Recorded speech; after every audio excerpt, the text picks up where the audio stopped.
आपण मैंने जानवे जे काली हूँ सुभद्रार द्वितीय किस्ती मिलवा जाऊँगी ताहा हूँ काली मार्च 8 तारिख महिला दिवस।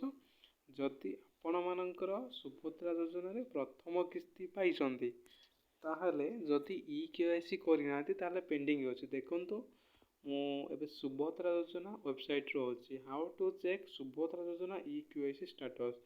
तुम्हें जदि सुभद्रा योजन EKYC होनी अप्रूव भी होनी तुम यही माध्यम देखिपर टू चेक सुभद्रा योजना EKYC verification status to go to application status page को तुमको जीवाक पड़ो।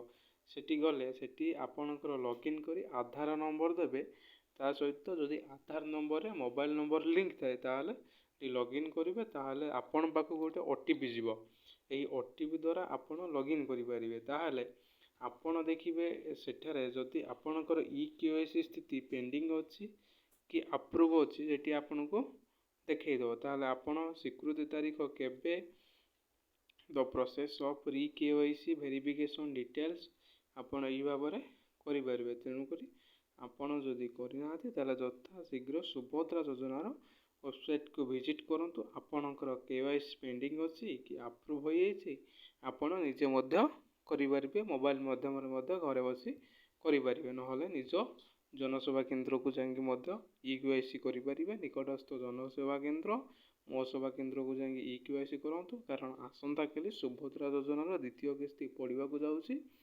तेणु यथाशीघ्र आप EKYC कर दिंतु।